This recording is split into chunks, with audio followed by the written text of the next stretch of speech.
여러분들 1907년 하면 어떤 사건이 기억나시죠? 우리 기독교 역사 속에서 굉장히 오늘의 기독교의 형태를 고착화시킨 대단한 사건이 하나 있었는데 잘 모르시겠죠? 1907년에 평양에서 평양 대부흥회가 있었습니다. 평양의 그쪽 서북 지역으로 기독교가 처음 들어왔을 때 기독교를 받아들였던 그 지역의 사람들이 회개 운동을 일으켜서 대단한 평양 대부흥성회를 만들었는데 그것이 오늘의 기독교의 성격을 규정한 사건이었습니다. 그런데 1907년에 평양 대부흥회만 있었던 것이 아니라 민족주의자들과 사회주의자들이 함께 결사체를 만들어서 어떻게 일본 식민지 치하에서 우리가 어떻게 민족을 위해서 일해야 되겠는가 하는 그 결사체를 신민회라는 결사체를 조직한 해가 1907년입니다. 그런데 우리는 오늘날 막 부흥하고 막 회개 운동하고 이런 기독교의 모습만 알고 있는 1907년의 평양 대부흥성회만 기억을 하지 1907년 안창호, 이승훈 기독교 지성들이 결사체를 만들어서 민족을 위해서 무언가를 하려고 했던 그 시기를, 그 사건을 잊어버리고 있습니다.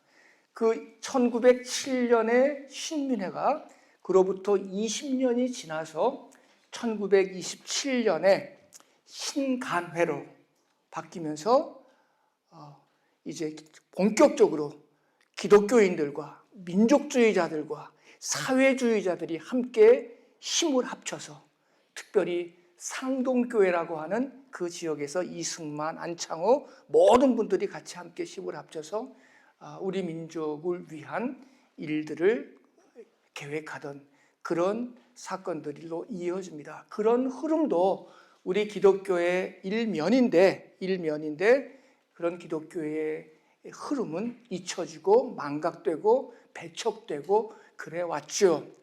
그러다가 1930년대에 이르러서 이제 기독교인들 사이에 어떠한 자의식이 생겨났는가 하면 서양에서 들어온 기독교를 무비판적으로 받아들이는 그런 것 좀 그만하자.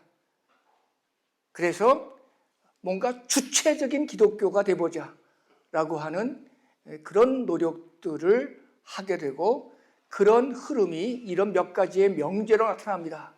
한국적이어라. 이 땅에 들어온 기독교는 한국적이어라. 그리고 진짜 복음적이어라. 그리고 생명적이어라. 주체적이어라는 말 속에 다 포함되어 있는 세 가지 내용입니다. 한국적이어라, 복음적이어라, 주체적이어라. 그로부터 지금 7, 80년, 100년 이상의 세월이 흘렀지만 지금의 한국 기독교의 모습은 한국적이지도 않고, 그렇죠? 전혀 한국적이지도 않고, 전혀 복음적이지도 않고, 전혀 생명적이지도 않고. 그래서 전 세계적으로 지금 인류 문명이 파국에 이르렀다. 환경 문제, 생태계 문제 말하지 않더라도 지질학적으로 가장 살기 좋은 홀로세의 말기의 지구라고 하는 이 공간이 지금 처해 있는데 그 홀로세를 완전히 망가뜨리고 자본세로, 인류세로 망가뜨려버린 그러한 오늘의 문명 파국의 주범이 사실 서구 기독교 문명이라고 하는 비판을 우리가 듣는데 조금 더 그 비판이 과하지 않다라고 하는 평가들이 일어나고 있습니다. 근데 이런 상황에서 도대체 어떤 기독교, 어떤 다른 기독교가 도대체 존재해야 할까? 어떤 모습으로 기독교가 변화를 해야 할까라고 하는 고민을 이제 하면서 이런 글이 만들어졌습니다. 감리교라고 하는 것은 어떤 특색이 있는가 하면 서세 동점의 시기에, 그렇죠? 서양 것이 우세하고 동양은 열등하고 서세 동정으로 서구의 문명과 종교가 막 밀려올 때 많은 사람들이 자기의 이전의 종교, 유교면 유교, 불교면 불교를 단절하고 기독교를 무조건적으로 받아들인 그런 시대가 바로 서세 동점의 시기 아니었겠습니까? 그래서 서구의 것이 다 옳다, 우리의 것은 다 틀렸다라고 생각하면서 서구의 것을 무조건 받아들이던 그 시기에, 그래서 기독교인들이 유교인들이 유교를 상투를 자르고 기독교인이 되고 막 그런 시기에 탁사 최병헌이라고 하는 충청북도 제천에 살고 있는 유학자가 기독교를 받아들이되 나는 내가 평생에 믿고 가르쳐왔던 유학을 버리지 않고 기독교인이 되겠다.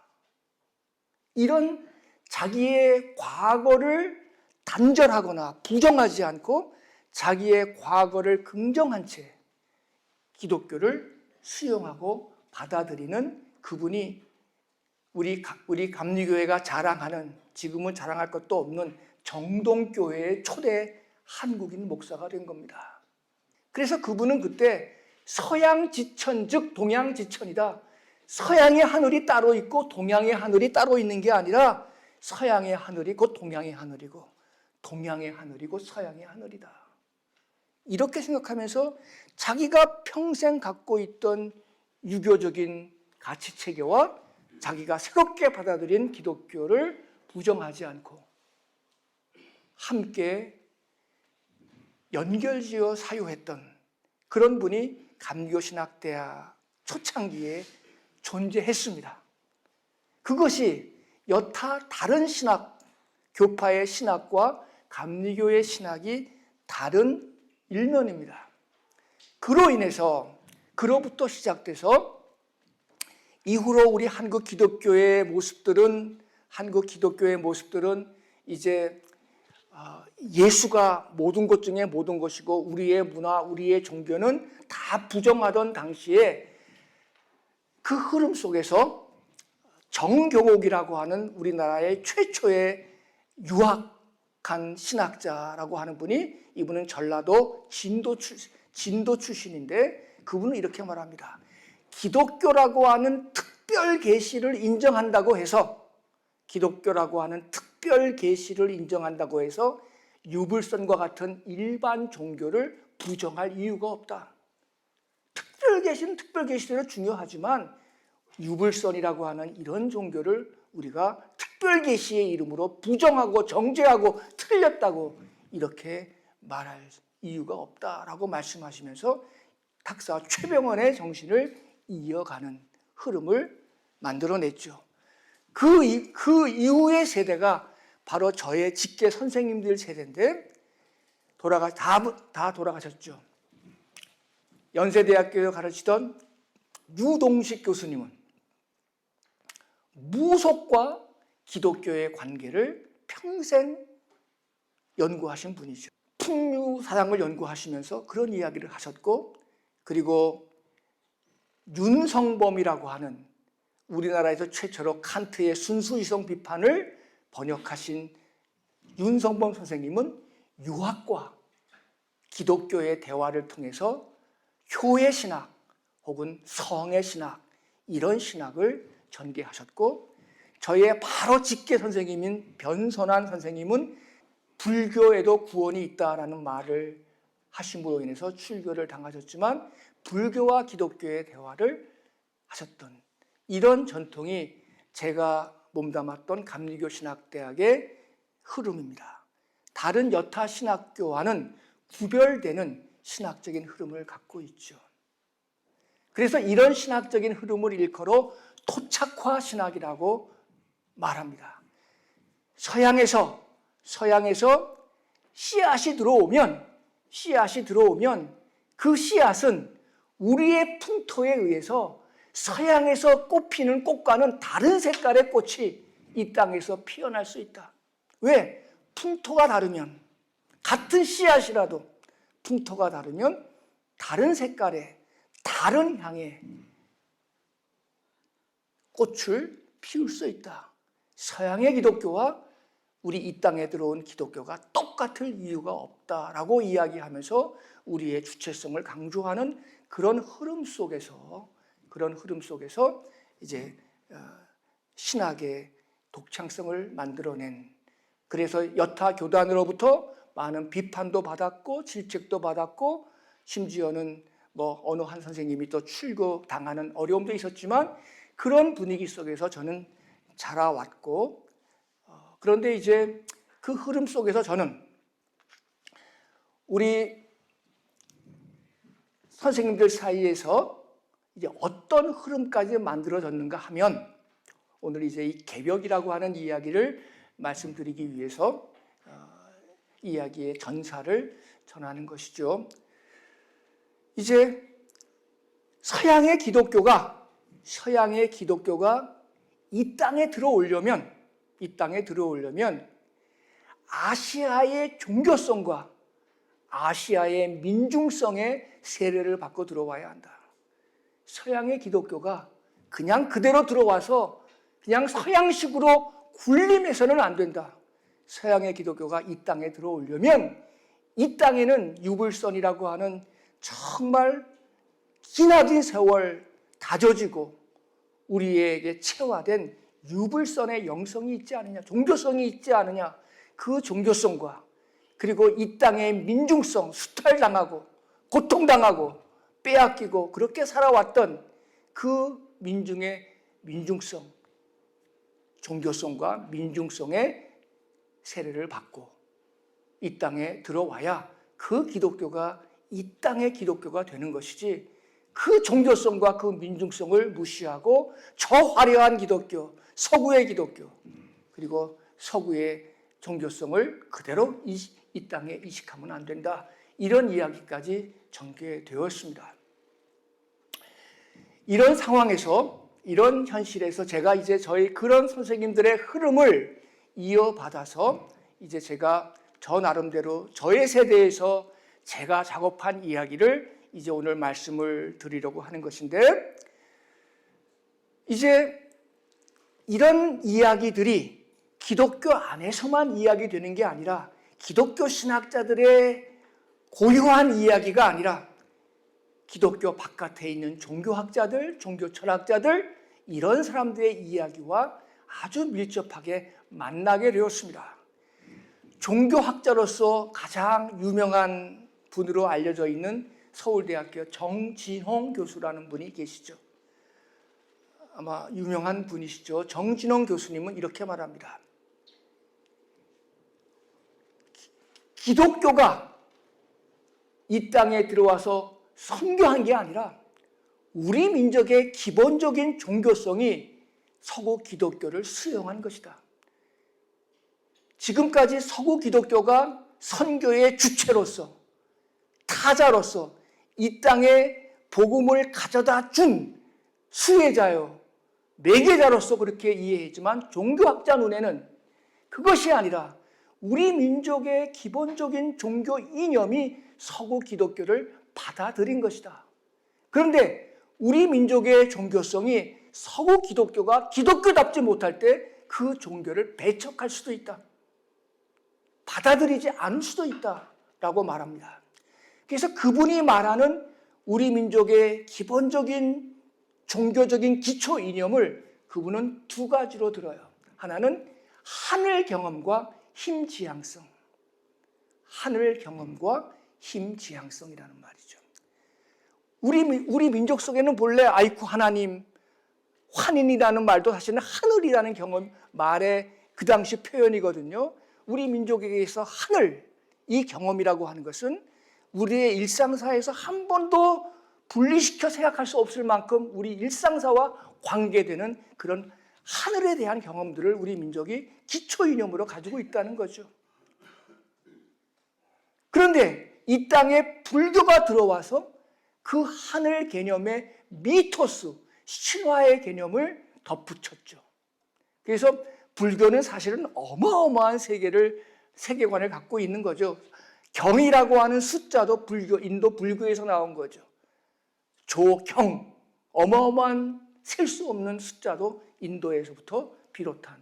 그래서 이 신화적인 미토스라고 하는 신화적인 세계관을 우리 민족이 갖고 있던 기초적인 하늘 경험에 부과를 했고, 또 성리학, 유교가 들어오면서 우리 민족 속에 로고스라고 하는 법칙의 개념을 부여했고, 그리고 기독교가 들어오면서 우리 민족이 갖고 있는 하늘 경험 속에 데우스, 인격이라고 하는 개념을 부과해서 우리 민족의 하늘 경험을 굉장히 풍부하게 살찌웠다.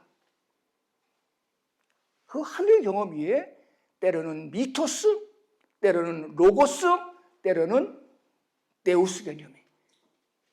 그런데 문제는 그 다음에 기초이념의 또 하나의 특색이 뭐냐 하면은 힘지향성이죠.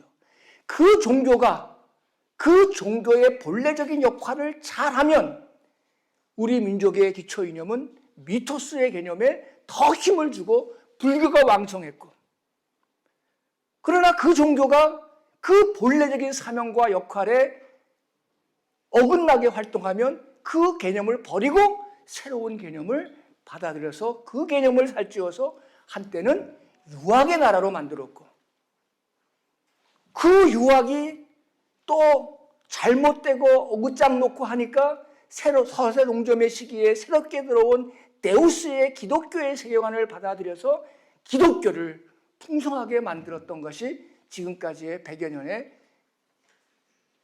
기독교적인 그런 나라가 거의 준 기독교의 나라가 될 만큼 우리는 기독교 세력을 많이 갖게 되었습니다. 그러나 이제는 불교가 쇠퇴했듯이, 유교가 쇠퇴했듯이 더 이상 기독교라는 것이 기독교 나름의 역할을 못하기 때문에 우리 민족의 기초 이념이, 종교적인 기초 이념이 기독교마저 내뱉고 있다.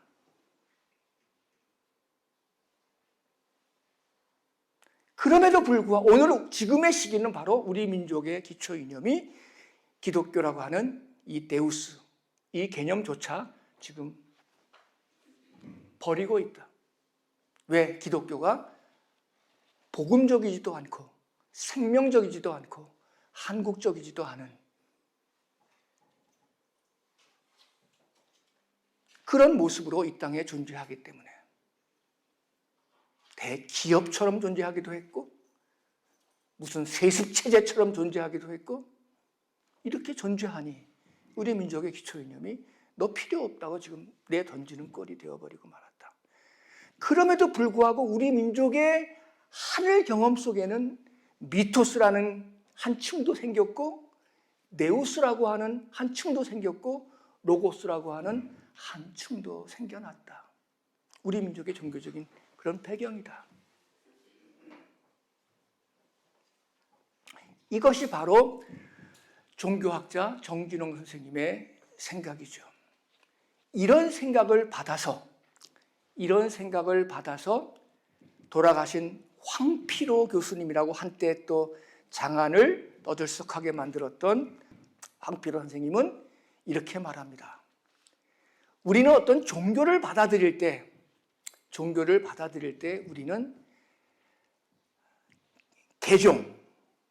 개종이라는 말을 많이 씁니다. 사실 저도요.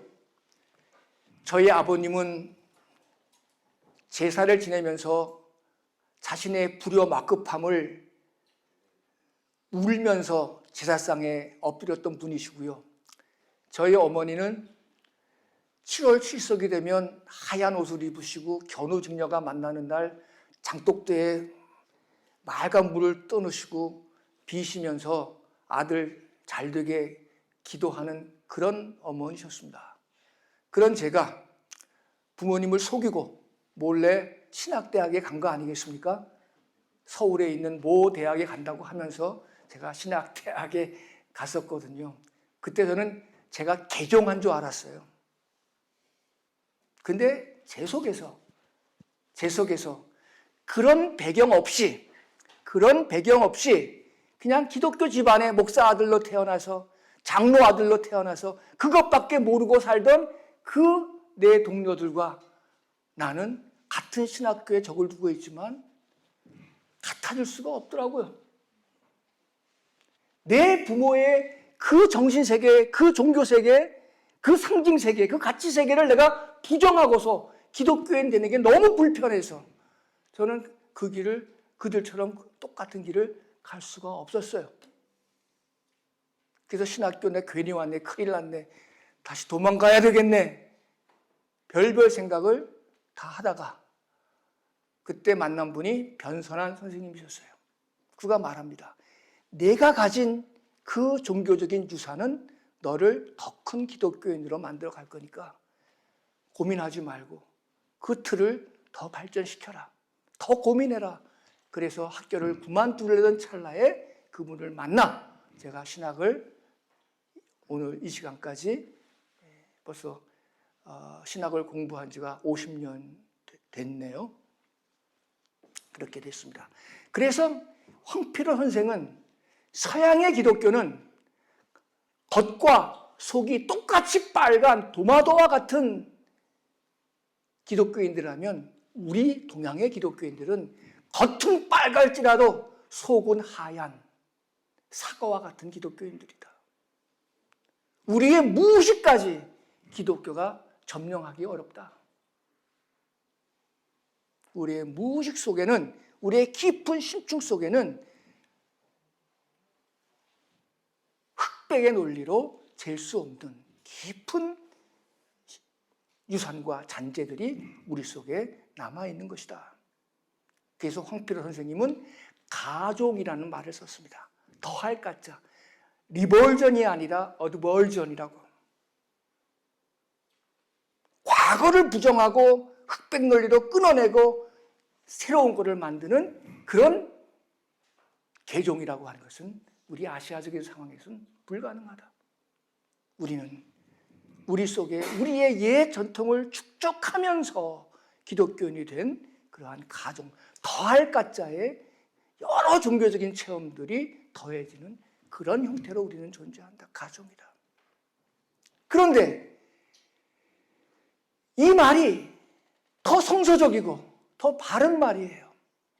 우리는 사도 바울이라고 하는 인물을 알 것입니다. 그는 철저하게 유대 민족이었어요. 유대 사람이었어요. 유대인들 중에서 가장 지식이 많은, 헬라 철학도 공부했고 스토아 철학도 공부했고 유대 사상도 알고 있고 그 당시에 세계의 모든 이치를 다 알던 유태인이 바로 사도 바울이라고 하는 성경에 11개의 서신을 썼던 사도 바울입니다. 그 바울이 예수 믿는 사람들을 잡으러 가다가 다메섹이라고 하는 도상에서 하늘의 음성을 듣고 눈이 멀었다가 다시 눈을 뜨게 되고 이후로 자기가 잡아 죽이려고 했던 기독교인이 되었다는 이야기가 로마서의 유명한 사도 바울의 회심이다, 사도 바울의 개종이다 라고 하는 그런 이야기로 나오고 있지만 사도 바울은 거기에서 요즘 새로운 신학들은 사도 바울은 이렇게 말합니다. 사도 바울에 대해서 사도 바울은 절대로 개종한 사람이 아니라 유태인으로서 새로운 소명을 받은 사람이다. 그는 여전히 눈이 멀었다 띄어졌음에도 불구하고 예수를 죽이려 했다가 그 죽이려 했던 예수를 믿는 사람이 되었지만 사도 바울은 유태인으로서 여전히 새로운 소명을 받은 사람이다. 그래서 사도 바울의 생각은 어떻게 하면 유태인과 이방인이 하나가 될까? 유태인을 부정하는 게 아니라 새로운 기독교인이 되었는데 새로운 기독교인이 되었다고 하는 것은 새로운 소명을 받은 건데 그 바울의 소명은 뭔가? 유태인과 기독교인을 어떻게 하나로 만들 것인가? 이방인으로 기독교인 된 사람과 본래 유태인으로서 기독교인 된 사람을 어떻게 하나로 만들 것인가? 바로 유태인과 기독교인의 분리가 아니라 그 둘을 하나로 만들려고 하는 그러한 소명을 받은 사람, 그게 사도 바울에 대한 이해의 온전한 설명이다라고 그렇게 말하는 것이죠. 이렇게 보면 개종이라고 하는 것도 더 이상 우리들에게 이제 흑백 논리처럼 그렇게 되어지는 것이 아니라 개종은 이제는 가종이라고 하는 계속 우리의 삶 속에 새로운 경험들이 축적돼서 나를 새로운 삶으로 새로운 소명을 가진 자로 만들어내는 것이 우리들의 이제 할 일이고 성경을 이해하는 그런 모습들이다라고 하는 것이 이제 사도 바울에 대한 성서의 이해이기도 합니다. 이런 배경 속에서 오늘 저는 동학이라고 하는 이 종교와 기독교를 어떻게 새롭게 만나게 할 수 있겠는가? 사실 동학이라고 하는 천도교와 구별되는 작년이 바로 최수훈 탄생 200주년이 되는 해였습니다.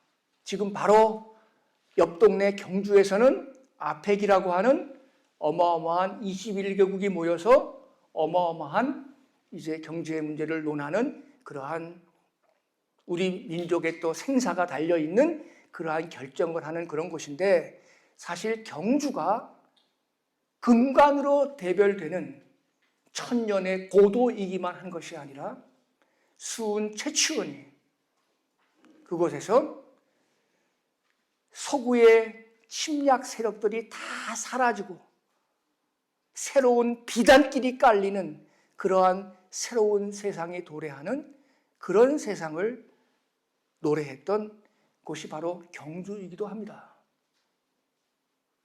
오늘 21개국의 환태평양 지역의 정상들이 모여서 경제를 논하면서 약소국들의 경제를 탐하고 자기들의 이익을 추구하는 이러한 경주 아펙 모임에서 우리는 천년의 역사를 지닌 신라만을 말할 게 아니라 전혀 새로운 세상을 말하는 강대국들이, 약소국을 침략하는 그런 강대국들이 다 물러나온 정말 우리가 가야 될 새로운 대로가 열리는 비단길이 깔리는 그러한 일을 기대하고 개벽을 논했던 수훈의 종교 체험을 우리가 함께 이야기해야 될 그러한 곳이 바로 경주이기도 한 것이죠. 그런데 동학이라고 하는 것은 알다시피 성리학이라고 하는 것은 유교, 불교가 함께 섞여서 함께 발전하면서 만들어진 것이 성리학이죠.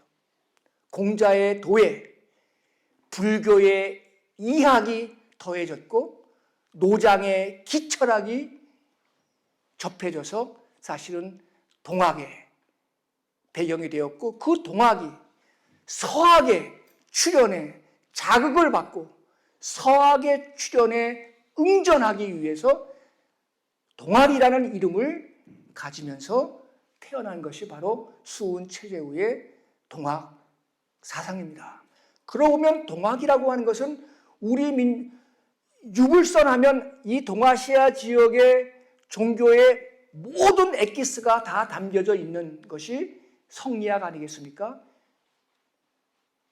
공자의 도, 불교의 이법, 그리고 노장의 기철학이 함께 어우러진 것이 동학 사상이라고 한다면, 동학은 이미 유불선이라고 하는 아시아의 종교적 모든 엑기스가 다 담겨져 있는 것이 동학 사상이고, 더군다나 서구의 영향 속에서 서구와의 관계를 더 분명하게 말하기 위해서 서구와 영향을 받으면서도 서구와의 분명한 단절을 꾀한 동학은 어떤 면에서 동서를 아우르는 사상 요체가 동학 속에 담겨져 있다고 말해도 우리는 과언이 아닙니다. 지금까지 제가 속했던 토착화 전통 속에서 유교, 불교, 샤머니즘 각각은 연구해왔지만 이 유교, 불교, 선교 이 모든 것들을 아우르는 동학과 기독교가 제대로 만나는 경험을 하지를 못했습니다. 그런 이야기를 오늘 우리는 이 시대에 기독교가 전혀 다른 기독교가 되기 위해서라도 지금의 서구에서 들어온 기독교만으로 또 불교와 만나는 것만으로 유교와 만나는 것만으로도 안 되는 그러한 새로운 힘을 얻기 위해서라도 동학 사상과 기독교는 특별히 동학의 개벽 사상, 종교 체험과 기독교의 만남이라고 하는 것은 이제는 절대절명으로 필요한 일이 아닌가 싶습니다. 동학 따로 있고 기독교 따로 있는 것이 아니라 어떻게 하면 개벽적인 기독교가 될 수 있겠는가? 사실은 불교에서 원불교가 나오지 않았습니까? 그런데 불교와 원불교의 차이는 뭡니까? 원불교는 신도수 5만밖에 안 되는 작은 종파지만 그러나 이미 이 세상에 주는 영향력은 불교만큼이나 크고 넓어졌습니다. 그 원불교가 불교와 작은 인원임에도 불구하고 짧은 역사임에도 불구하고 한국에서 태동되었음에도 불구하고 그 영향력에서 그만한 힘을 갖게 된 것은 원불교가 개벽적인 불교였기 때문에 그렇습니다. 소태산 창립자 소태산이 바로 동학 개벽 사상을 자기 속에 받아들인 거죠. 물질이 개벽하니 이제 정신을 개벽하자. 이게 소태산 원불교 창시자의 자기 종단의 창조의 모티브였습니다. 물질이 개벽하는 시기니 거기에 맞게 우리의 정신을 개벽하자. AI의 시대, 그 물질이 개벽하는 만큼 우리의 정신이 함께 개벽하지 않으면 우리는 기술에 먹혀버리는 그런 인생을 살 수밖에 없지 않겠습니까? 그런 개벽적인 종교가 바로 불교가 바로 원불교이듯이 오늘 이 기독교, 여전히 서양적인 기독교, 한국적이지 못한 기독교, 복음적이지 못한 기독교, 생명적이지 못한 기독교, 홀로세를 인류세, 자본세로 멸망에 이르게 하고 있는 서구 문명의 주축 기독교, 그 흐름을 어떻게 우리가 개벽 사상과 만나게 해서 기독교의 흐름을 바꿔놓을 수 있겠는가? 개벽적인 기독교의 길을 갈 수 있겠는가? 이것이 이제 제가 생각하는 오늘 강의의 요점이 되겠습니다. 수은 최재우는 그의 종교 체험의 핵심이 굉장히 중요합니다. 서세 동점의 시기에 중국이란 나라가 그동안 얼마나 엄청난 나라였습니까? 우리나라 입장에서는.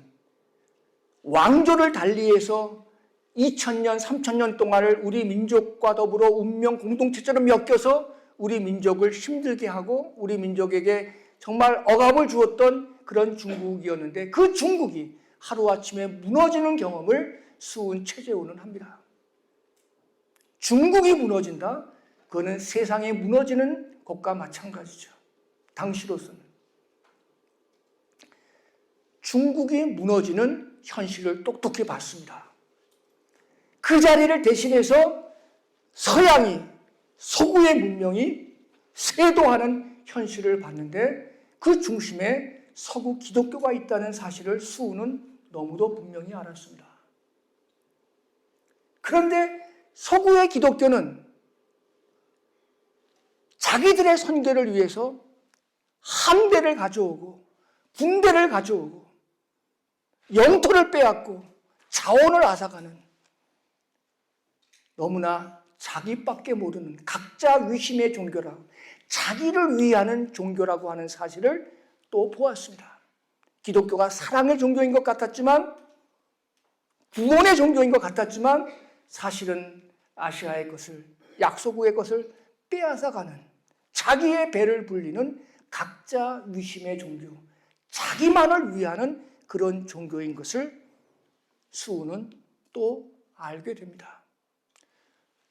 중국의 멸망을 목도하며 서구의 쇄도를 목도하며 이제는 중국도 아니고 이제는 미국, 서양도 아닌 이런 현실에서 깊이 그 상황을 고민하고 세상을 주유하면서 그가 체험하고 또 체험한 것은, 그래서 그의 종교 체험의 핵심은 시천주라고 하는 그 말 속에, 우리 속에 하늘을 모셨다.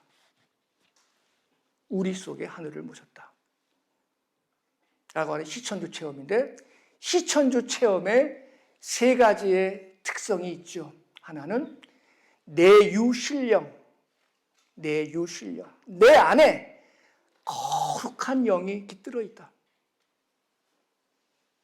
나를 떠나서는 하나님을 찾을 길이 없다. 내유신령. 아무리 미천한 존재라 할지라도, 아무리 초라한 존재라 할지라도 각자의 마음 속에는 하늘의 신기한 영이 있다.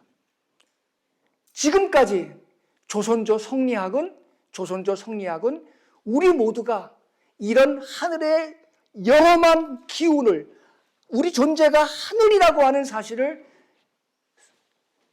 중국의 성리학은 우리에게 가르쳐주질 않았다. 내유신령이라는 의미를 가지고, 그게 나중에는 이제 인내천, 사람이 하늘이다라는 그 개념으로 발전되죠. 인간 속에 거룩한 영이 들어있다. 아무리 보잘것 없는 사람이라도, 가진 건 없어도 우리 모두는 하늘의 영을 갖고 있는 똑같은 존재들이다. 이것이 수훈이 발견한 내유신령 첫 번째 목적. 이것을 가지고 성리학을 비판했어요. 그리고 외유기화, 내 안에는 신령한 영이 있지만 내 바깥에는, 우주에는 그 영이 활동하는 공간이다, 우주는. 그래서 내 안에 있는 영과 내 바깥에서 활동하는 그 우주의 기운이 결국은 같은 거다. 그런데 서구는 우리 바깥에 있는 그 자연의 기운들, 그 자연의 영들을 다 물질로 보고 그거를 소유와 탐욕의 대상으로만 삼았다. 서구 기독교는 외유기화를 몰랐다. 창조론을 가지고 모든 것들을 다 피조물로만 보고 인간에 의해서 견물생심의 대상으로 삼은 것이 서구 기독교의 모습들이다. 그래서 외유기화를 몰랐어요. 기독교는 몰랐다. 그리고 세 번째 종교체의 본질이 시천주의 시자의 풀이가 각지불이. 이제 모든 사람들은 이 사실을 알아서 자기 것도 빼앗기지 말고 이 사실이 잘못되지 않도록 우리는 각성해야 된다. 서양 사람들은 이 사실을 방기하거나 오해하거나 무시해서 남의 것을 더 이상 빼앗으려고 하지 말고, 그리고 우리도, 이 동양의 사람들도 이것을 빼앗기지 않도록, 이 진리를 옮기지 않도록, 이 진리를 끝까지 잘 지켜내도록 각지불이, 각자 잘 자기 것을 지켜서 이것이 움직여지고 빼앗겨지고 남에게 종속당하지 않도록 이 사실을 잘 알아야 된다. 자기가 하늘이라는 사실을 지켜내야 된다. 그리고 우주가, 이 자연이 바로 내 속에 있는 영과 똑같은 하늘인 것을 우리는 지켜내야 된다. 그걸 빼앗기거나 옮겨지거나 이탈되거나 그렇게 만들어서는 안 된다. 이런 이야기를 하면서 이제 시천주의 하늘을 모셨다라고 하는 의미가 뭔가, 내 안에 하늘이 있다. 그리고 내 바깥에 있는 자연의 모든 기운도 내 안에 있는 그 하늘의 기운과 같은 것이다. 그래서 하늘을 공경하는 것이, 경천하는 것이 자연을 공경하는 것 경물이고, 경물하는 것이 경인이다. 경천, 경인, 경물. 하늘을 공경하고 사람을 공경하고 땅을 공경하라. 자연을 공경하라. 이 사실을 빼앗기지 말고, 이 사실을 오해하지 말고, 이 사실을 부정하지 말고 끝까지 잘 지켜서 새로운 길을 만들어내자. 그 으뜸이라는 것이 바로 시천주. 그래서 시천주라고 하는 것은 내 안에 하늘을 모시고 있다. 지금까지의 모든 종교는 항상 벽을 향해서 제사 지내는 종교였어요. 그렇지 않습니까? 기독교도 강대상을 만들어서 제사를 지내고, 불교도 부처를 만나면 부처를 죽여라 하지만 부처상을 만들어 놓고 거기에 절하는 종교죠. 그거를 동학은 향벽의 종교라고 말했어요. 벽을 향하는 종교. 벽을 향하는 종교는 결국 인간을 부정하는 종교가 되어버리고 만다. 그래서 향벽 대신에 향하, 자기 속에 주어져 있는 하늘을 진짜 하느님으로 섬겨라. 그렇다고 이렇게 욕망이 많고 뭐 죄가 많은 나를 섬기라는 그런 의미가 아니라, 그런 뭐 사이비 교주하는 말이 아니라, 내 속에 원래 아무리 내가 공부하지 못하고 가진 것 없고 천하고 신분이 그래도 내 속에는 절대적인 하늘의 존재가 내 속에 임하고 있다. 누구도 부정할 수 없는 그 가치를 갖고 있다라고 하는 것, 그 사실 앞에 우리는 정신 차리고 그 존재 앞에 우리는 깨어서 그 존재를 잘 양육하고 키우고 그 존재를 지켜나가는 일이 우리의 할 일이다. 그래서 향벽의 종교가 아니라, 대상을 향한 종교가 아니라, 빌고 바라고 그런 종교가 아니라, 내 안에 있는, 가득 차 있는 하늘의 기운, 하늘을 내가 어떻게 잘 키우고 잘 받들고 잘 그렇게 할 수 있는가. 그런 의미에서 예수는 어떤 분이었습니까? 하늘나라는 너희 안에 있다라고 말씀하셨고, 사람이 안식일의 주인이지 안식일이 사람의 주인이 될 수 없다. 안식일은 뭡니까? 종교적인 어떠한 굳건한 이념 체계죠. 그 안식일은 이 대상적인 종교 앞에서 인간이 엎드리고 그렇게 하는 거죠. 그래서 해야 하던 일도 그쳐야 되고 무엇도 바쳐야 되고 그런 날이지만, 이 안식일은 사람을 위해 있는 것이지 사람이 안식일을 위해 있지 않다. 이거는 굉장히 당시로서는 종교혁명 길이죠. 저는 이러한 예수가 이 시천주의 동학의 종교체험과 굉장히 만난다고 생각합니다. 그런데 지금까지 우리 기독교는 예수를 이해할 때 어떻게 이해했는가? 이것 조금 어려운 말로 기의와 기표라고 이야기합니다. 예수 그리스도에 대해서 지금까지 예수 그리스도라고 하는 그 기표에 대해서 지금까지 기독교는 어떤 의미를 입혀왔는가 하면, 예수 그리스도는 인간을 위해 죽으신, 대속하신, 모든 인간은 다 죄인인데 그 죄를 대속하신 구세주, 대속주, 그런 기의를 입혀왔습니다. 사실 초기 기독교는 유대교와 많이 싸웠거든요. 지금 마치 교회가 신천지 들어오면은 막 거부하듯이 지금은 신천지와 교회가 또 짝짝꿍이 되어가지고 또 그런 어리석은 일들이 벌어지고 있는 현실도 목도되지만, 어쨌든 신천지와 교회는 상극적인 관계였듯이 당시도 유대교인들 중에서 새로 기독교인 된 사람들과는 상극적이죠.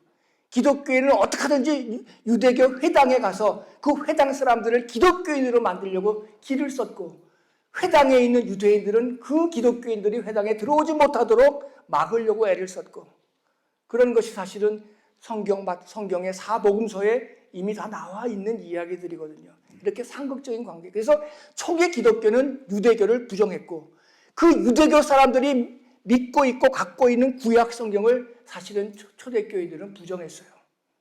구약을 받아들이려고 하지 않았어요. 그런데 구약을 안 받아들이니까 어떤 일이 벌어지는가 하면, 예수라고 하는 인물의 역사성이 증명할 길이 없는 거예요. 예수가 갑자기 하늘에 떨어졌는지.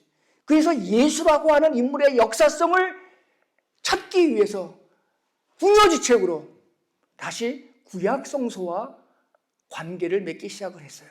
그런데 그 구약 성서와 관계를 맺기 시작한 맺은 그 텍스트가 뭐냐면 이사야서예요. 고난받는 종의 모습이죠. 그래서 묵묵히 고난받는 그 종으로 그가 우리를 위해서 계속해서 죽었다라고 하는 거죠.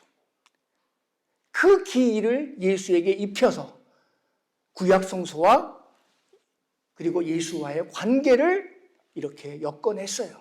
처음에는 서로 상극적으로 관계를 안 하다가 예수의 역사성, 예수의 신체성, 그 문제가 불거지니까 그렇게 된 거죠. 그런데 이런 상황 속에서 이제 저는 예수가 요즘에 이제 역사적 예수라고 하는 새로운 이제 그 예수를 연구하는 흐름이 있는데, 여러분들 더 패션 오브 크라이스트, 예수의 고난이라고 하는 순환이라고 하는 영화가 있죠. 그 영화를 보시면 예수가 굉장히 사람들을 위해서 고통을 당하는 모습으로 있는데, 그 더 패션 오브 크라이스트에서 그 패션을 고난, 순환으로 볼 것인가 아니면 열정으로 볼 것인가. 패션이라는 말에는 순환이라는 말 뜻도 있고 열정이라는 뜻도 있잖아요. 하나님 나라를 위해서 노력하다가 죽으신 예수인가, 아니면 인간의 죄를, 인간을 다 죄인으로 보고, 우리 동학 시천주 체험은 인간 속에 하늘의 경험이 있다라고 가르친 것이 동학이라고 말하지 않았습니까? 근데 기독교는 인간을 원죄의 형태로 이해를 하잖아요. 인간을 죄성을 강조하는 종교로 기독교는 인간에 대한 이해가 그렇게 방향 지어졌잖아요. 그래서 인간은 그런 죄성을 지닌 인간을 위해서 예수 그리스도는 죽어야 했다라고 하는 예수의 패션, 그거를 순환으로 보는 흐름이 있는 반면에, 최근에 연구되는 역사적 예수는 그거를 순환이 아니라 하나님 나라를 위한 예수의 열정으로 이해를 합니다. 그래서 그 지점에서 제가 예수에 대한 기의가 이제 이 동학의, 우리 민족의 모든 종교 이념, 기초 이념을 가지고 동학 속에서 새롭게 얹혀되어진 새로운 시천주의 체험, 이것과 우리 기독교를 함께 만나기 위해서 예수라고 하는 기표에 어떤 새로운 기의가 덧입혀져야 할지를 제가 이 부분은 좀 읽겠습니다. 창세기 초반에 선악과 이야기가 있다. 일종의 금지법이다. 한계를 인정하라는 뜻이 담겼다. 모든 것을 그에게 맡겼으나 해서 아니 되는 것이 있음을 경고했다. 하늘과 동등한 지식을 획득하여 일체를 지배하려는 욕망에 대한 경고이다. 그 영향이 에덴에서 쫓겨난 이들의 이야기, 곧 유목적 삶이 정착 농부들에 의해 파괴되는 과정으로 전개되었다. 그러니까 가인이 자기 동생 아벨을 죽이는 거죠. 그 이후 노시란 도시 문화가 생겼으나 죄가 넘쳐 홍수로 첫 창조의 멸망 이야기로 이어졌다. 노아의 홍수로 망가진 노시라고 하는 그 공간은 오늘 우리가 경험하는 도시 문화를 상상해도 좋다. 그런데 미래를 준비한 노아와 더불어 하나님은 새로운 계약을 맺었다. 사람들 눈에서 억울한 눈물을 흘리지 말 것과 동물을 피채로 먹지 말라는 약속을 지키라고 했다. 그 약속을 지킬 때 처음보다도 더 좋은 문명을 허락하겠다고 하는 말씀과 더불어서, 하지만 이 약속은 거듭 지켜지지 않았고 오히려 하늘 무서운 줄 모르는 바벨탑 문명이 생겨났다. 한계를 방기했던 인류 문명의 신화적인 모습이다. 하늘이 결국 사람들을 흩어 소통하지 못하게 했다는 서사는 대단히 중요하다. 다양성과 차이로 획일성을 타파 한계를 지키려는 하늘의 뜻인 까닭이다. 이후 아브라함이 우르 지역을 떠난 것은 당대 문명 중심지로부터의 탈주를 뜻한다. 제국주의적인 삶의 양식에 굴복하지 않은 반증으로서 바벨탑 사건과 연계되어 있다. 이후 아브라함 후손들에게 찾아온 생태적인 재앙, 가뭄은 그들 후손들을 이집트로 이주하게 했다. 그곳에서 저들이 본 것은 소수의 풍족을 위한 다수의 노예적인 삶이었다. 이집트의 착취적인 문명을 경험한 것이다. 해서 그들은 출애굽을 한다. 출애굽으로 불리는 광야의 삶에서 그들이 배운 것은 자연에 대한 신뢰였다. 난민의 삶 속에서 일용할 양식, 만나로 하루 먹을 것으로 구할 수 있었던 만나로 생존했던 까닭이다. 출애굽 이후의 문서들, 레위기, 신명기의 주 내용이 사람과 땅을 보호하라는 것이었다. 희생당한 사람과 땅을 처음 상태로 되돌리라는 희년법, 유빌리움, 희년법이 바로 여기에 적혀 있다. 이들 율법은 결코 오늘날 기독교가 좋아하듯 사후세계를 언급하지 않았다. 이 세상의 삶을 위한 것이었다. 613개 조항의 율법 중에서 으뜸은 단연코 십계명이었다. 광야에서 경험했듯이 노예를 해방시킨 신을 최고라 믿었고 하나님을 도구 삼아 사람을 지배하지 말 것을 가르쳤다. 노동은 물론 이윤의 한계를 적시했고 효율성의 문제점을 드러냈으며 노인 세대에 대한 존중을 말했다. 남녀 간 동등성을 강조했고 불로소득을 금하는 등 총체적으로 하나님처럼 되려는 욕망을 경고한 것이다. 하지만 이들은 이후 국가를 세웠고 왕권을 강화시키는 과정에서 십계명을 저버렸다. 뭇 예언자와 묵시자들이 역사 속에서 출현한 배경이다. 노예 해방자 하나님을 제국의 신으로 변질시켰다고 왕권에 대해, 국가를 세운 왕권에 대해 항변한 것이다. 이들의 고온을 내친 이스라엘 왕국은 이웃 강대국의 속국이 되었고 급기야 자기들 성전까지 잃어가면서 망국의 길을 걸었다는 것이 예수 탄생 이전까지의 성서 이야기다. 여기서 묵시자들의 환상이 중요하다. 외세와 왕권이라는 대내외적인 폭압에서 그들은 영적 양극성에 처했다. 하지만 큰 절망 속에서 대긍정을 보았고 그 환상을 민족에게 전했다. 예수는 바로 이런 예언 및 묵시적 전통에서 태어났고 자랐던 존재였다. 더 이상 고난받는 순전한 그 양의 이미지가 아니라 예수는 이런 선상에서 새로운 의미를 갖고 이해되어졌다는 말씀을 드리기 위한 겁니다. 예수의 어머니 마리아 찬가가 바로 이런 예수를 말했고 이런 아기 예수를 품에 안은 시므온의 예언, 예수는 핍박받는 자의 상징이라는 말도 이를 적시한다. 공생애를 시작한 예수는 당시의 제국 로마와 다른 삶을 살도록 가르쳤고 그런 공동체를 만들고자 했다. 가난한 민중을 로마 권력뿐 아니라 유대 성직자들의 억압에서 자유케 하면서 말이다. 돈과 하나님을 함께 섬길 수 없다고 하였으며 안식일이 사람을 위한 것이지 그 역은 아니라고 강변했다. 자신을 하나님의 아들이라고 했으나 동시에 하나님의 영이 뭇 사람을 한시도 떠난 적이 없다고 가르쳤다. 한마디로 그는 종교 해방자이자 사랑으로 하나님 세상을 만들려는 전복적인 대한 문화의 창시자였다. 그가 가르친 기도문에 이런 생각이 집약되었다. 한마디로 인간 세상을 제국이 아니라 하늘로 만들라는 것이다. 당신의 뜻이 이 땅에서 이루어지기를 바랬던 분이죠. 이 땅이 제국이 아니라 이 땅을 하늘로 만들어 달라고, 그렇게 기도하라고. 이 땅이 하늘이라고 예수의 주기도문이 가르친 바입니다. 이 점에서 예수는 동학이 말하는 개벽 사상가로 불릴 수밖에 없습니다.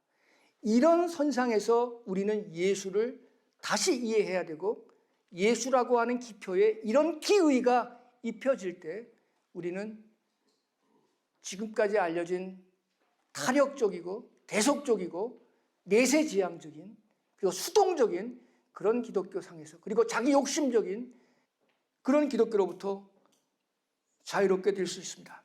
이런 그 문장 끄트머리에 한 번만 더 읽겠습니다. 이런 기를 지녀야 기독교의 개벽적 전해가 가능할 것이며, 예수라는 기표가 동학을 비롯한 여타 종교와 반목하지 않을 수 있다. 첫 개벽을 이루었던 환인과 접신했던 수은, 그게 시천주입니다. 그리고 하나님을 보았던 묵시자들, 그리고 요단강에서 자신을 하나님과 같게 봤던 예수의 종교 체험, 이것은 서로 다르지 않습니다. 자본 문명의 해체, 인류세, 자본세 극복을 위한 시나리오를 쓰기 위해 이 경험들은 다시 엮어져야 되고 관계되어야 되고 서로를 해석하면서 달리 이해되어져야 한다는 것이 제 생각인데, 시간 관계상 제가 그 앞부분을 조금 생략한 부분이 있으니까 집에 돌아가서 수은의 종교체험을 다시 한번 읽어보시면 이 말의 의미를 이해하실 겁니다. 이제 마지막 장에 있는 동학과 기독교를 저는 세 개의 공 개념으로 관계시켜 보았습니다. 동학과 기독교를 아우른 세 개의 단어를, 하나는 없을 공, 빌 공, 하나는 공공의 할 때, 공적인 거 할 때, 세 번은 더불어 공, 이 세 가지 공. 이 세 가지 공을 가지고 기독교와 동학을 연결시키는 사유를 하고 있는데, 여기에는 오늘 다 말씀드릴 수 없지만 다석 유용모의 생각이 여기에는 또 깔려 있는데 그 얘기까지는 말할 기회가 없습니다. 저는 이런 입장을 갖고 있습니다. 거기에 글에 있죠. 서구 기독교는 없을 공, 첫 번째 공을 몰랐다. 서구 기독교 문명은 없을 공을 몰랐다. 구약 성서에서 보면 모세에게 나타난 하나님은 나는 스스로 있는 자이다. 비잉이라고 하는 것. 서구 기독교는 끊임없이 비잉, 존재, 그것을 모든 것 중에 모든 것으로, 궁극적인 원인이 뭐가 있다. 그게 서구인들이 찾던 하나의 궁극적인 표상이었습니다. 스스로 있는 자, 하나님은. I am who I am, 스스로 있는 자. being, 존재. 이것이 서구인들의 종교적인 표상의 모든 것입니다. 그 이후에 철학자들이 그 being은 알 수 없다라고 말한 칸트도 있었고, 또 그 being과 신비적인 합의를 이룰 수 있다라고 말한 하이데거류의 철학도 있었고, 그렇지만 저마다 다른 철학들이 있었지만 이 being에 대한 이야기에 그들의 관심은 꽂혀 있습니다. 없음이라고 하는 것. 그런데 그 없음이라고 하는 것은 진짜 없는 게 아니라 없이 있는 거죠.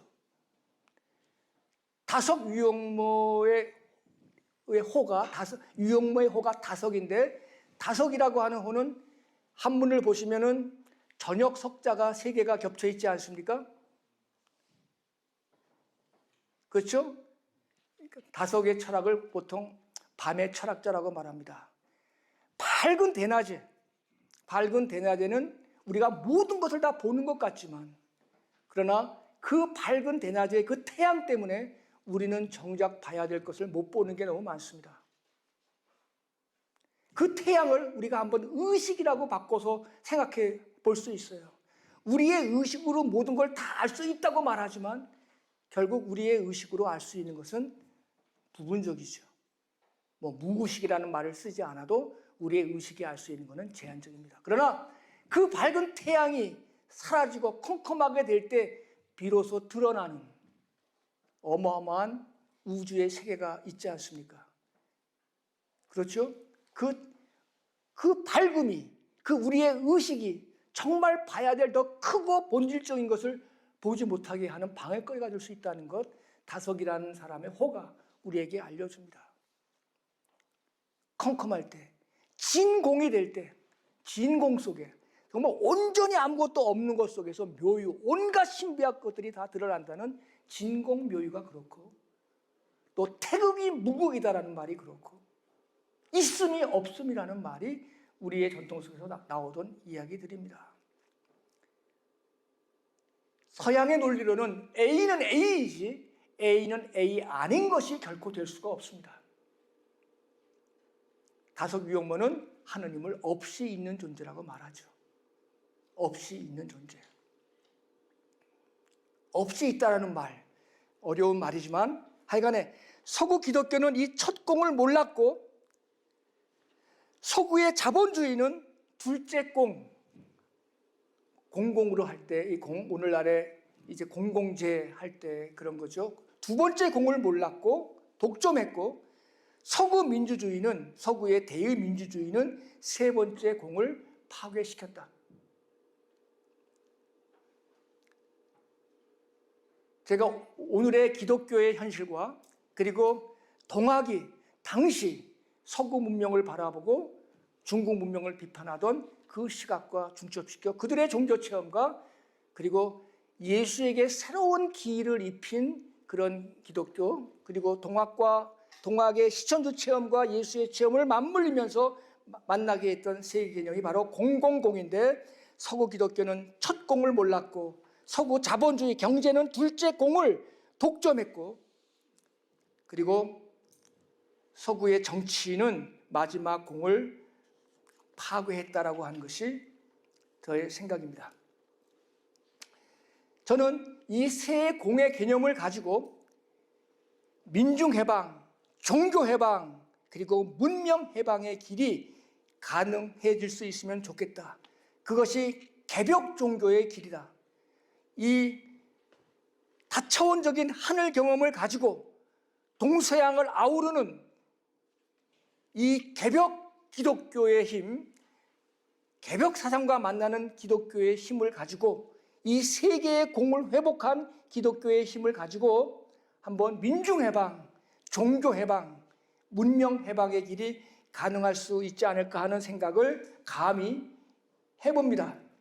그래서 저에게는 없을 공은, 이 없을 공과 그리고 공공해야 할 때 두 번째 공은 모두의 것이라고 하는 공은 이 없음을 인정할 때 공이 회복될 수 있다. 없음을 부정하면 그것은, 그 공은 소수의 사람들에게 독점되고 만다. 없음의 구체적인 모습이, 없음의 드러남이 이 두 번째 공으로 드러나고, 그 두 번째 공을 이루려고 하는 정치적인 노력이 세 번째 더불어 공의 모습으로 나타난다. 그래서 이거를 전통적인 기독교의 언어로 말하자면 첫 번째, 두 번째, 세 번째 공은 각각 하느님, 예수, 성령으로 이해할 수 있고, 불교적인 용어로 말하면 최상용, 없이 있는 게 본래의 본체다. 그리고 그 없이 있는 게 드러나는 게 최상, 바로 공적인 것, 두 번째 공이다. 그리고 그 공을 위한 노력들이 세 번째 공, 더불어 할 공이다. 그래서 이 세 공의 관계를 우리가 어떻게 하든지 이야기를 해야 된다. 그래서 서구 기독교가 우리 이제 이 첫 번째 공 개념을 수용하는 것이 개벽 종교의 첫 번째 과제입니다. 하나님을 계속해서 being으로 이해할 것인가? 실체로 이해할 것인가? 하나님을 여전히 있음의 존재로 이해할 것인가? 나와의 인격적인 관계로서만 어떤 그런 걸로만 이해할 것인가? 다속 유형모는 없이 있는 이 공을 가득소리, 그걸 복음이라고 불렀어요. 없이 있는 것 없으면 우리는 여기에 꽃병에 꽂혀져 있는 꽃을 보고 있다고 말하지만 이 꽃병에 있는 꽃은 이 없음, 허공이 없으면 이 꽃은 없는 거예요. 존재할 수가 없어요. 허공에 있기 때문에 꽃병에 꽃이 존재할 수가 있잖아요. 꽃병에 꽃만 보고 있다고 하는 것, 이게 서구 기독교의 모습이고 서구 문명의 현실입니다. 그러나 꽃병에 꽃이 있으려면 그것을 있게 하는 테두리, 없이 있는 그 틀이 있어야죠. 우리 기독교가, 종교가 이런 생각의 변화를 이루지 않는다면 기독교는 견물생심의 종교를 절대로 벗어날 수가 없어요. 견물생심의 종교가 아니라 견물불가생, 물건을 보고도 마음을 일으키지 않는 종교가 되려면 없이 있음의 세계, 이 공의 세계, 없음의 세계, 이 세계가 우주의 본체인 것을 우리는 알아야 됩니다. 그것을 동학은 무의이화의 하나님이다라고 말합니다. 아무것도 하지 않지만 모든 것을 다 하는 존재죠. 노자의 도덕경에도 그런 이야기가 나오죠. 도라고 하는 것은 아무것도 하지 않는 것 같지만 모든 것을 다 하는 것이다. 무의, 무불이라고 말하면서 그렇게 말하죠. 이런 생각의 변화, 바로 그런데 그 마음이 수훈이 체험한 것은 바로 그 무의와 그 하늘의 그 마음이 바로 내 마음이다. 오심즉 여심, 그 마음이 바로 내 마음이다. 어떻게 우리가 그런 마음을 가질 수 있는가? 없이 있는 존재가 우리가 될 수 있는가? 다속 유형모는 더럽다는 말을 우리도 하늘처럼 없어야 되는데 덜 없어. 더럽소를 읽으면 더러워가 된다고 얘기합니다. 우리말 갖고 말놀이 하시는 분이 다속 유형모신데 우리도 하늘처럼 없이 있으면 되는데 그처럼 충분히 없이 있지 않고 덜 없어. 있는 것 같기도 하고 없는 것 같기도 하고 덜 없는 게 더럽다라는 말. 그렇게 이해를 하죠. 없이 있다라고 하는 것. 이걸 위해서 자기의 내유신령, 내 안에 있는 그 하늘을 내가 지키는 것이고 내가 그거를 애써 노력하는 이런 마음이 개벽 종교의 첫 번째 종교 체험의 본질이고 내용입니다.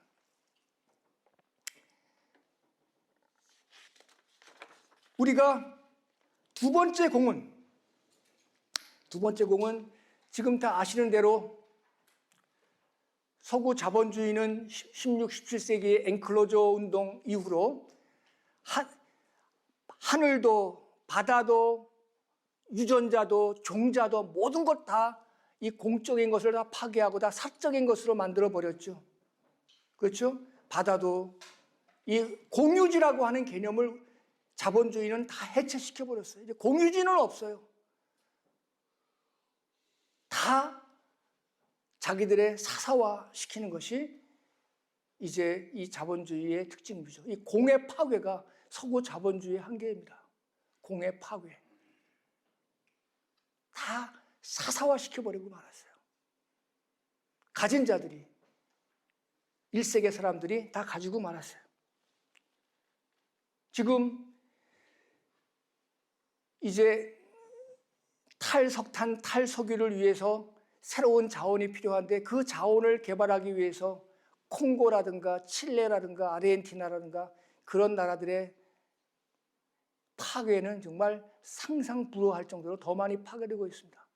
환경 친화적인 에너지를 만들기 위해서 실제로 그 원자재가 나오는 콩고라든가 아르헨티나라든가 칠레는 완전히 산천이 다 망가져 버리고 말았어요.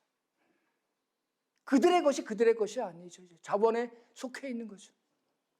공을 잃어버린 시대, 이 공의 독점의 시대. 전자파도 독점이 되고 하늘도 독점이 되고 우리의 농촌에서 농사짓는 종자도 독점이 되고 다 그런 세상이 되어버린 현실이 되어버린 거죠.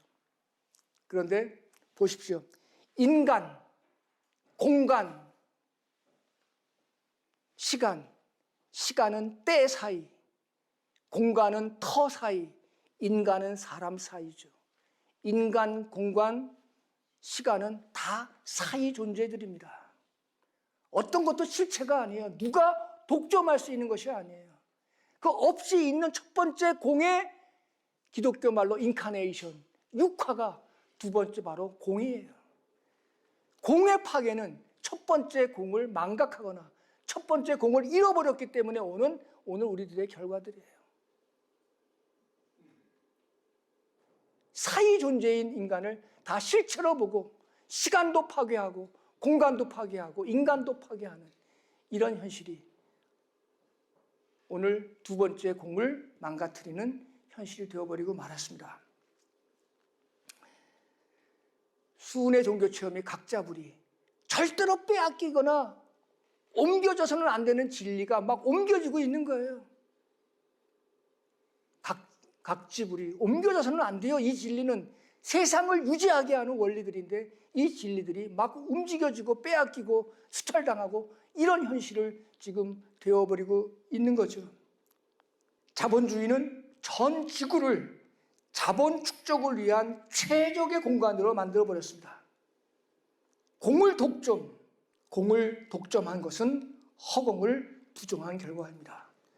공을 독점한 것은 예수를 부정한 것이고 예수를 독점한 것이고 어떤 면에서 그것은 하늘을 부정한 것입니다. 오늘 우리 사회가 그래도 코로나 이후에 공유경제, 공유주의 회복, 기본소득 그런 논의가 시작된 것은 그래도 작은 희망입니다. 공을 나누는 것, 독점된 공을 분산시키고 나누는 것, 그것은 사회주의가 가르쳤던 이야기입니다. 사회주의로 돌아가자는 것이 아니라 지잭 같은 사람은 코로나 위기로 인류가 위험에 처했을 때 일시적이라도 우리가 조금은 사회주의적인 그 인류가 남긴 석가불식 먹어치워서는 안 되는 가치, 그 사회주의의 좋은 가치를 이제는 좀 잠정적인 기간이라도 이 인류의 대위기 앞에서 문명의 위기 앞에서 이제 더 욕심내서 진보보다는 좀 나누는 일에 공유지를 회복시키고 함께 나누는 일에 우리가 공을 분배하는 일에 우리가 더 애를 써야 되지 않겠는가 그런 이야기도 우리 시대의 최고의 석학 지잭 같은 사람도 그렇게 말을 한 바가 있습니다. 세 번째는 공입니다. 우리가 촛불혁명을 통해서 대의민주주의만 갖고 국회의원들만 갖고는 안 된다는 현실을 우리가 너무나도 경험하지 않았습니까? 촛불혁명은 이제는 대의민주주의가 아니라 직접민주주의라고 하는 것, 정말 더불어 할 수 있는 그런 세상을 말합니다.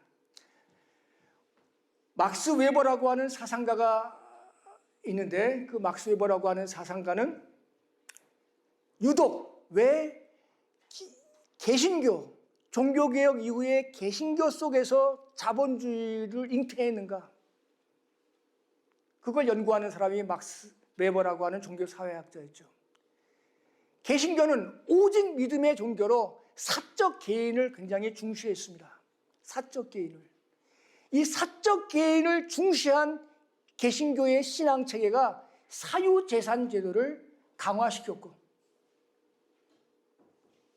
그 당시 상황에서 그리고 두 번째로 중개자, 꼭 예수라고 하는 그분 없이는 하나님께 도달할 수 없다는 그 중개자, 브로커, 그 중개자 개념이 대의민주주의를 만들었다. 직접 민주제를 불허하고 꼭 대의민주제라고 하는 정치제도를 만들었다. 기독교 외에 어느 종교도 하나님과 인간 사이에 영어로 말하면 어감이 좀 나쁘죠. 브로커는 없습니다. 모든 인간은 하나님과 더불어 직접적으로 소통과 관계를 맺죠. 불교는 불교의 방식대로, 힌두교는 힌두교의 방식대로, 이슬람은 이슬람의 방식대로.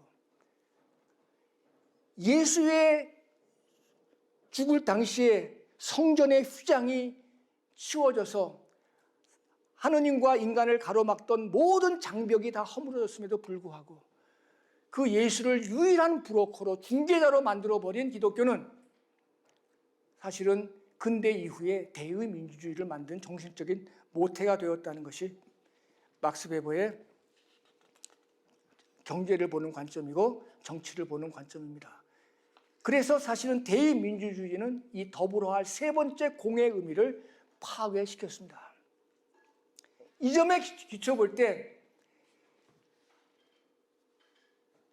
이제 이야기의 끝으로 가는데, 이 수은의 종교 체험 속에서 수은은 어떤 하나님을 만나는가 하면 하나님이 이렇게 말합니다. 수은에게, 내가 그동안 세상을 위해서 푸진 애를 썼는데 내가 잃은 공이 하나도 없구나.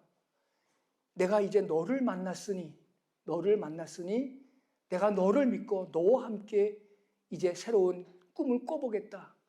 그래서 수은이 마지막에 체험한 하나님은 노이무공, 그렇게 애를 썼지만 아무런 공도 이루지 못한 하나님, 하나님의 자기 고백입니다.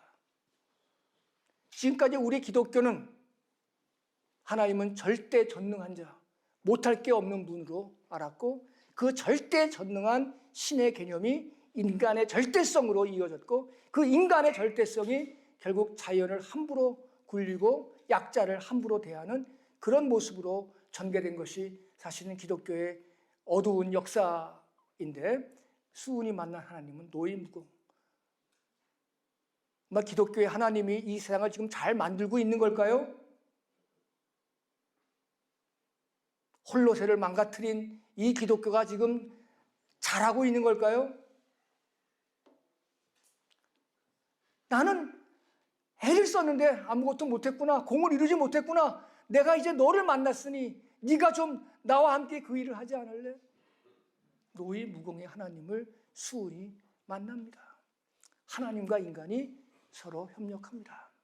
저는 이 말을 이렇게 이해합니다. 인간의 일이 이제 우리 모두는 다 일하는 하늘님이에요. 우리 모두가 일하는 하늘님이에요. 하늘님은 이미 아무것도 나는 이룬 것이 없다라고 고백을 했어요. 최근에 제가 아우슈비츠 그 상황에서 정말 죽을 고비를 당하면서 하나님을 아무리 불러도 대답이 없는 그 아우슈비츠 죽음의 상황에서 하나님을 이해하고 하나님을 돕는 여성들, 철학자 4명의 일기책을 분석한 책, 아우슈비츠의 맞선 여인들, 시몬 베이유, 에티 힐레줌, 잘 아는 안네 프랑크, 이런 여인들이 있지 않습니까? 그들이 그곳에서 하나님이 도울 수 없으니까 이제 우리가 하나님을 돕자. 우리가 우리 인간의 품위를 지키는 가운데 지켜야만 하나님을 도울 수 있지 않는가. 그 자기 하나의 생존도 어려운 그런 상황에서 에티 힐레줌 같은 사람들은 하나님을 돕기 위해서라도 나는 나의 마지막까지 나는 남을 도와야 된다. 나는 나의 품위를 지켜야 된다. 이렇게 살았던 그 일기를 남긴 책이 아우슈비츠에 맞선 여인들이라고 하는 책이 있는데, 이제 아우슈비츠 경험 이후로 하나님은 우리들에게 아무것도 할 수 없는 하나님이 됐어요. 그런 하나님, 절대적인 하나님을 기대할 수 없어. 이제는 우리가 일하는 하늘님이야. 그래서 수은은 배를 짜는 자기의 며느리를 하늘님이라고 불렀어. 배 짜는 하나님이라는 말이 나오는 거예요. 그래서 우리의 일이 하나님의 일이 되게끔 해야 돼. 어떻게 해야 되느냐? 내 일은 내가 나의 본질을 드러내는 일을 해야 돼. 우리가. 여러분 찰리 채플린의 모던 타임스 보셨지 않았습니까? 그냥 하루 종일 나사만 조이는 일을 하면서 먹고 살아가는 그런 노동이 아니라 자기의 본질을 드러내는 노동을 할 수 있는 사회를 만들어야 돼. 일하다가 죽는 사람들이 없어야 되지 않겠어요?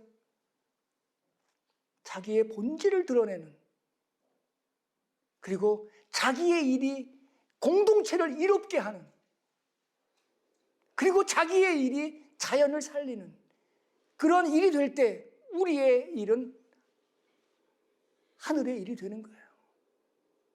하늘의 일이 따로 있지 않아요. 어떻게 우리의 일이 그런 일이 되는 거죠. 우리 기독교인들, 동학하는 사람들은 그래서 일하는 하늘님이라는 개념을 갖고 동학을 믿는 것도 아니고 동학을 하다라는 말을 하죠. 기독교인들도 그의 영향을 받아서 예수를 믿는 게 아니라 예수 살기를 말하는 기독교인들도 생겨나고 있어요. 동학하다와 예수 살기는 맥이 같아요. 하나님과 인간이 이렇게 협력해야 돼요. 더불어 함께하는 거. 그래서 우리의 인간의 직접적인 참여, 우리 정치하는 문제에 있어도 인간의 직접 참여하는 힘이 달라지는 거죠. 본래 교회라고 하는 것은, 이 말만 하고 끝내겠습니다. 본래 교회라고 하는 것은 히라보로 에클레시아입니다. 에클레시아는 흩어지다는 말이죠. 교회는 다 사람들을 모아들이는데 정작 교회의 이름인 히라보 원명인 에클레시아는 흩어지다. 히랍 시대에 아골라라고 하는 그 공론의 장이 있었어요. 거기에 간 사람들이 막 세상의 문제를 논의해요.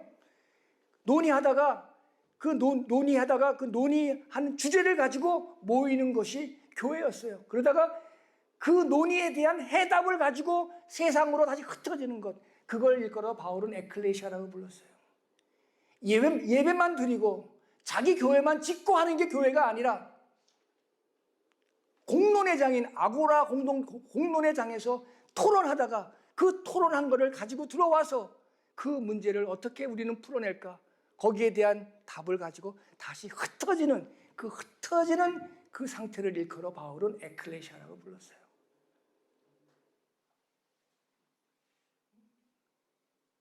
그래서 오늘의 교회도 이제 이런 식의 건물 짓고 자기 키우는 그런 교회로는 그런 교회는 우리 민족이 다 배척할 겁니다. 이제 떠나갈 겁니다.